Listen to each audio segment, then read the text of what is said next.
Let me see. We're here at Aina Ho'omanapono with Diman and Aiko Manaole. And we're here today on, what's the date today?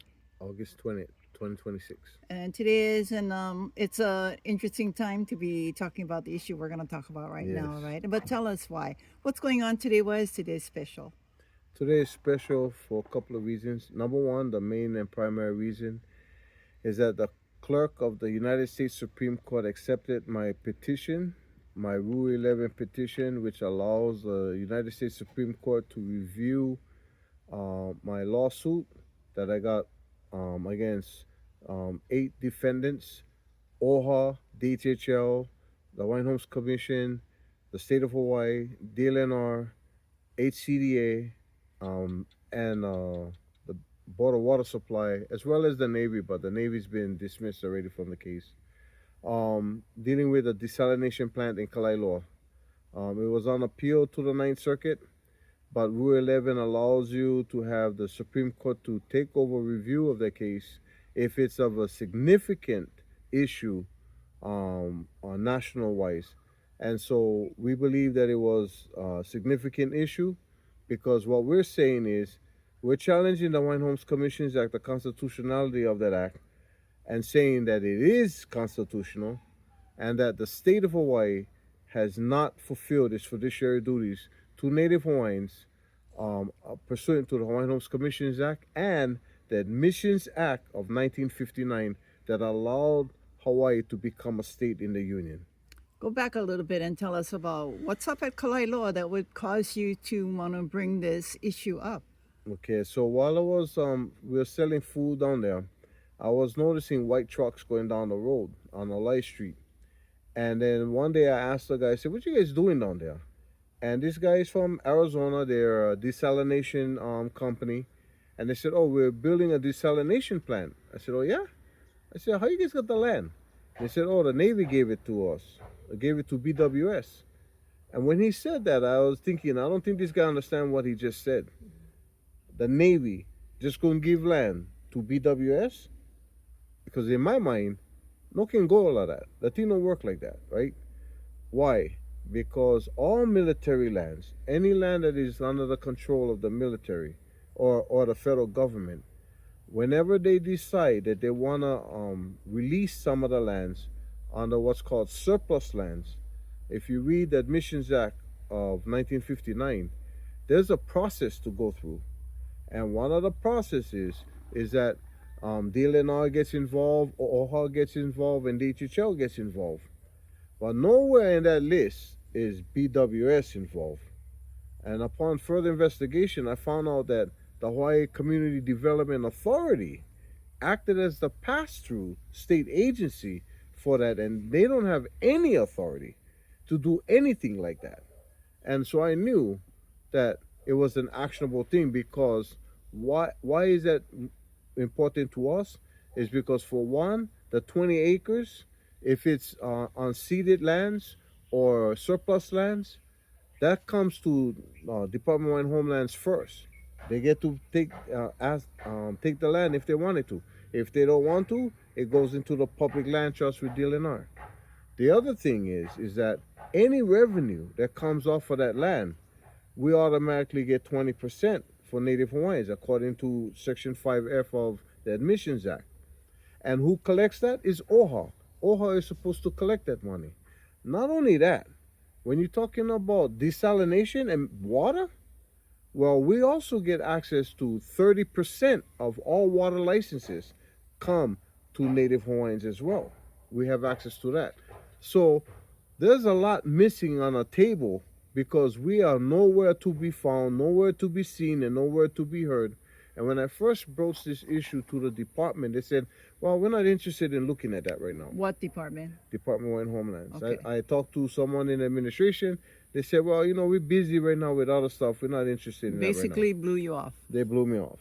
And I was thinking, that's the wrong thing to do with me because I know that there's a smoke, and where there's smoke, there's fire. And where there's fire, we're going after that fire. We're going to peel that fire out. And so I took the lawsuit myself with Nani and Dana, Nani Peterson and Dana Newman. we joined forces and we decided that we're going to do the lawsuit. And it started because in January, because my wife had saw the news report that said that they're going online with this desalination plant by 2027. When she brought that to my attention, I said, "Oh yeah? Well, I don't think so. Not with all Hawaiians at the table." And so that's why we went after it. What we are trying to prove is that we don't need lawyers to come in and get $40 million in taxpayer money to do what we can do for ourselves. We are trust beneficiaries, and we have the capability today to litigate against anybody, anywhere, at any time to protect our trust.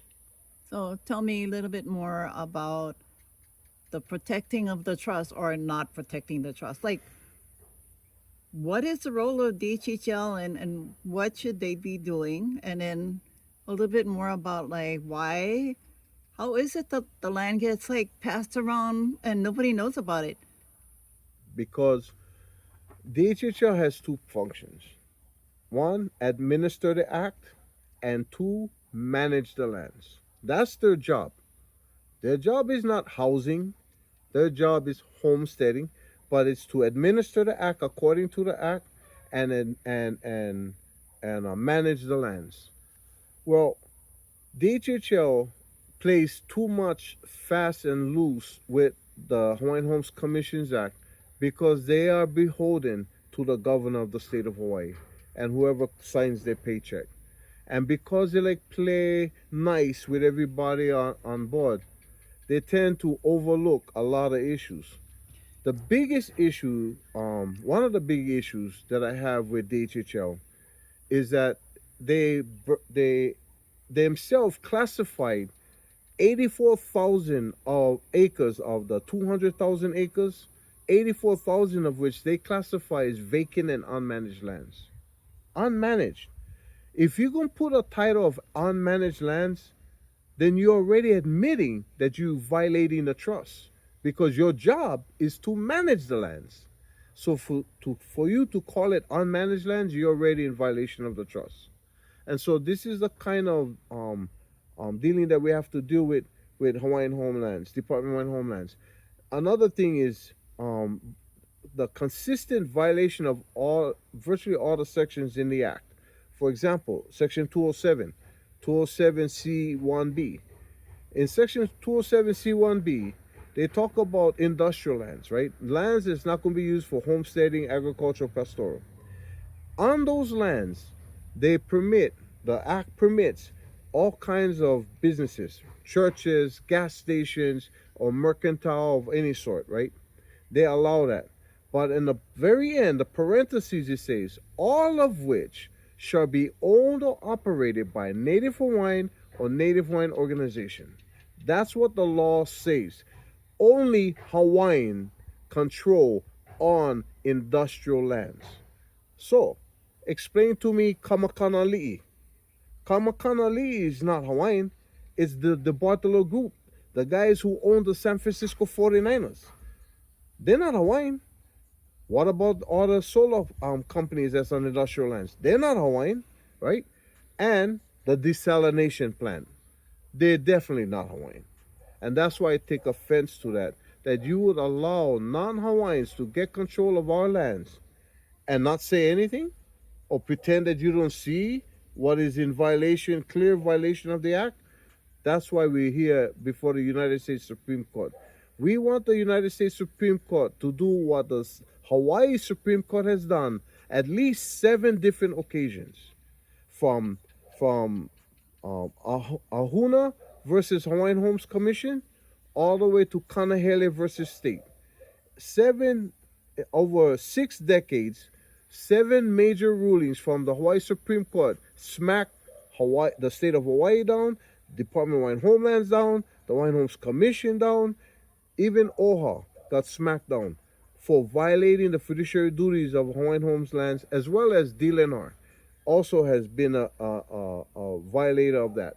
And that's what we're trying to correct now. Now that the Hawaii Supreme Court has spoken at least 7 times, we are now asking the United States Supreme Court to hold the state of Hawaii accountable for violating the trust. Tell us a little bit about how the process works, why do you have to fight with DHHL to just like follow the rules? Why? Okay, explain that to me. Okay. First of all, we have no accountability for the HHL. There's supposed to be accountability. The accountability is supposed to be to the Hawaiian Homes Commission. They are the executive board that's supposed to overlook the dealings of the Department of Hawaiian Homelands. But what we have in the state of Hawaii is the tail wagging the dog situation, where the department tells the commission what they plan on doing, what they're going to do, what they want to do, and the commission just goes, okay, no problem, whatever. Really no oversight. And in any instance, how you can expect oversight?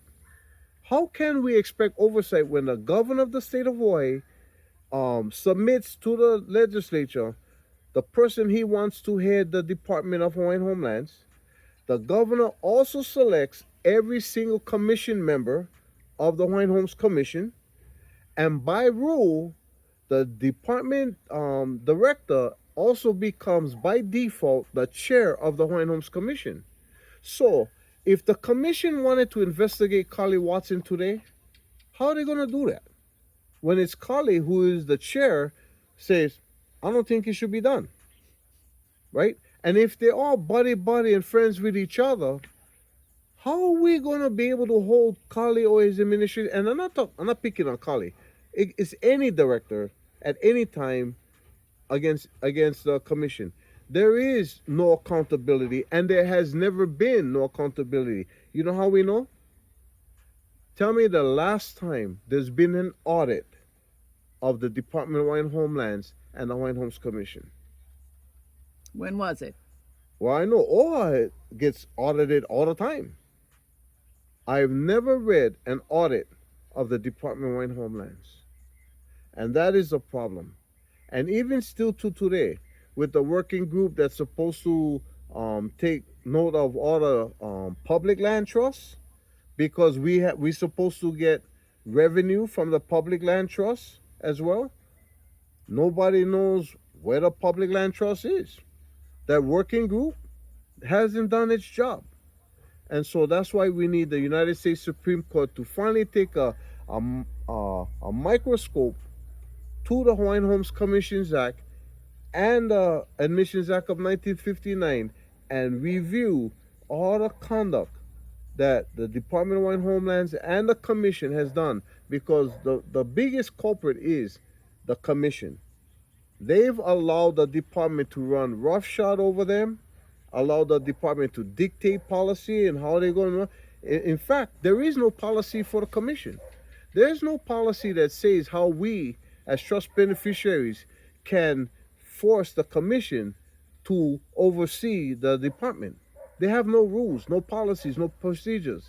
The only rules and policies and procedures that deal in that area is Title 10, Chapter 10. And that is the policies and procedures of the Department of Hawaiian Homelands. The Commission has no rules. And we're looking to fix that. One of the things that we're looking to for as a solution, that we create an A agenda, so that every commission meeting, the A agenda is heard first. And what is that A agenda? The A agenda is a decision-making agenda for trust beneficiaries to bring issues to the commission, to force the commission to make a decision on the issues that are being brought by trust beneficiaries only. Only trust beneficiaries can voice their issues at the A agenda and have a decision made that day. But how's that working?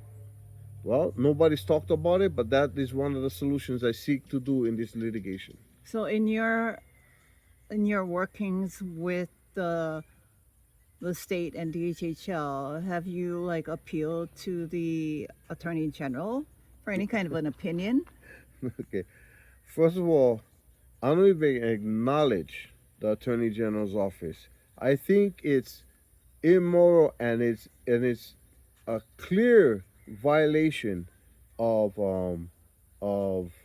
the what they call it conflict of interest. It's a conflict of interest for the Attorney General's office to be even involved with this entire process, which is one of my issues in this suit, because the Attorney General's office represents most of the defendants in my suit. They represent the state of Hawaii, they represent HCDA, they're representing DLNR, they're representing DHHL, and they're representing the Hawaiian Homes Commission. All of them have different kuleana of fiduciary duties to the trust beneficiaries. All different. So how can the Attorney General's office represent everybody? You can't be all things to all people, especially since the Attorney General's office is the attorney for the state of Hawaii. That's their loyalty, is to the state of Hawaii and the governor of the state of Hawaii.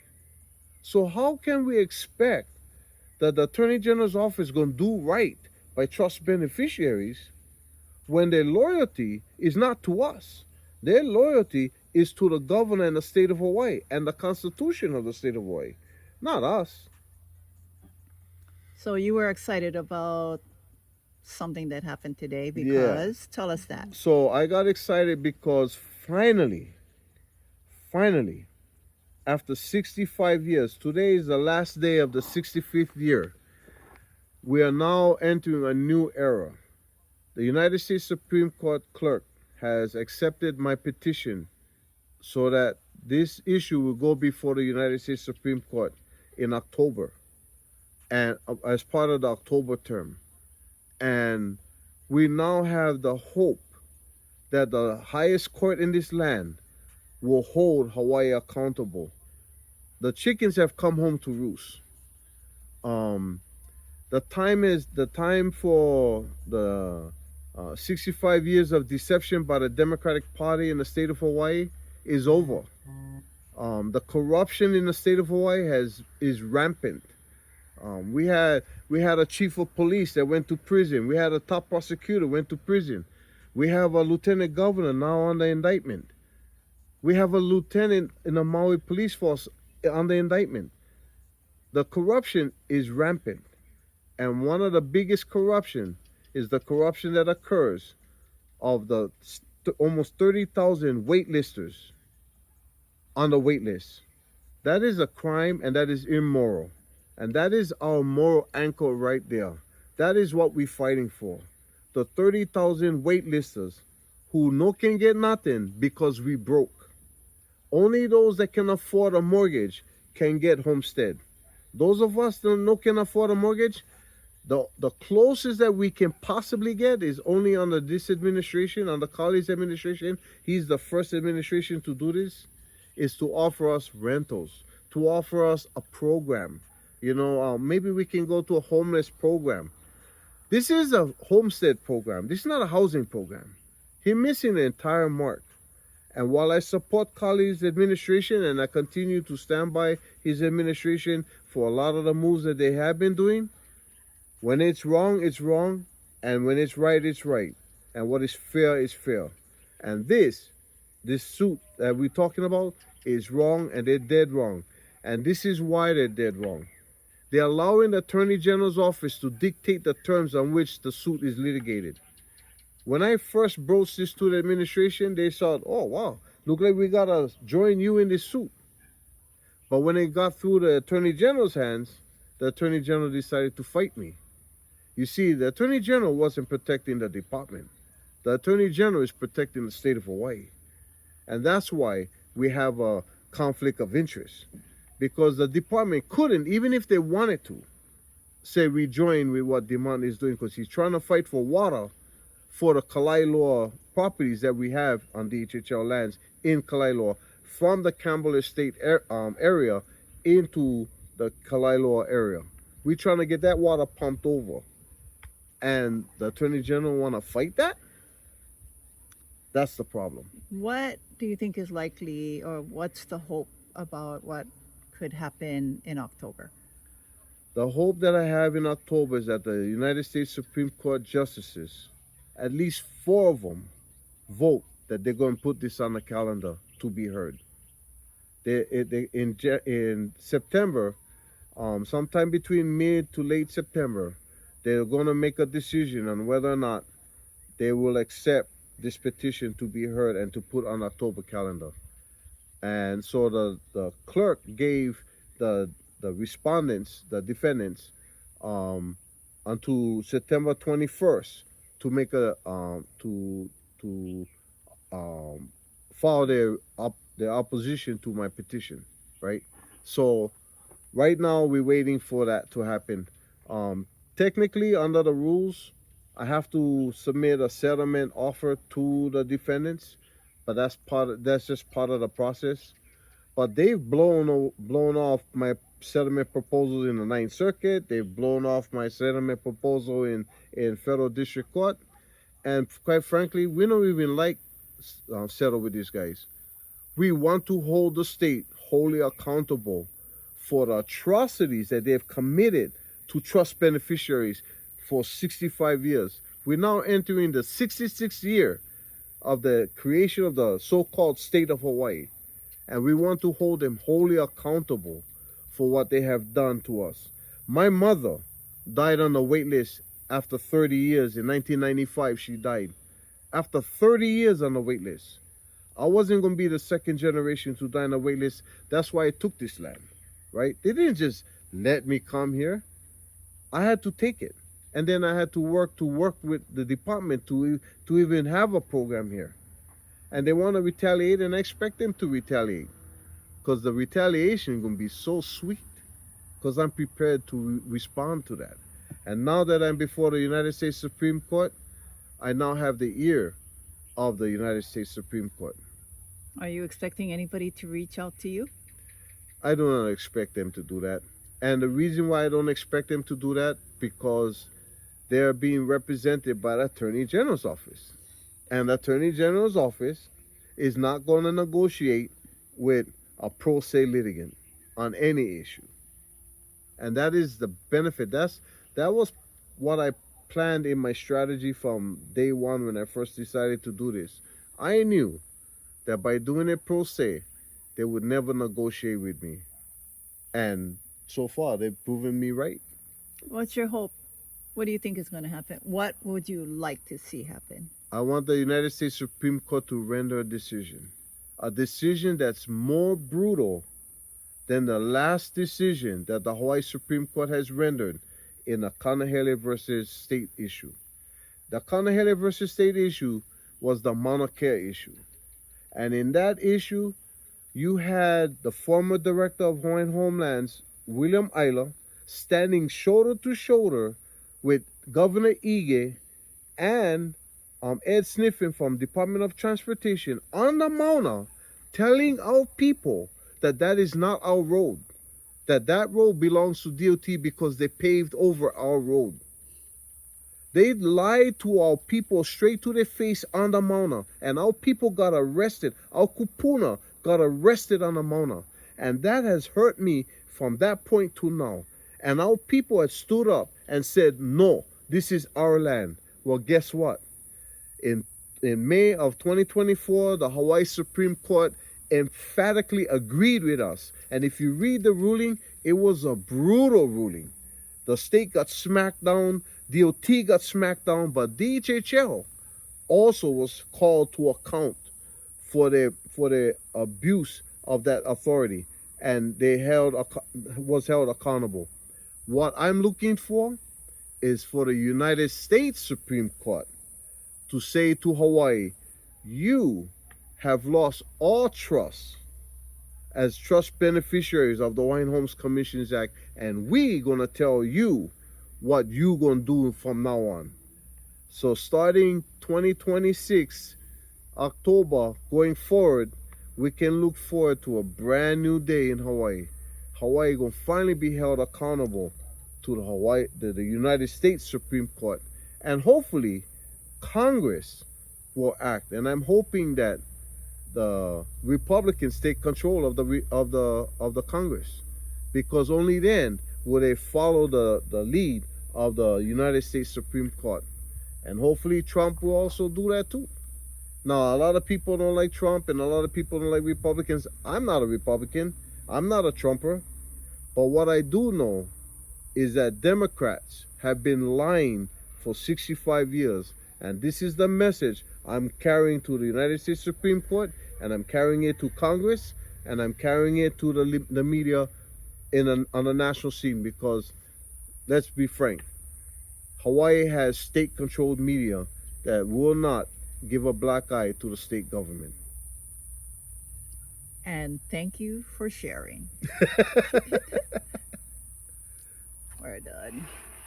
And stop that one Okay, too. that was like 22 minutes. Okay.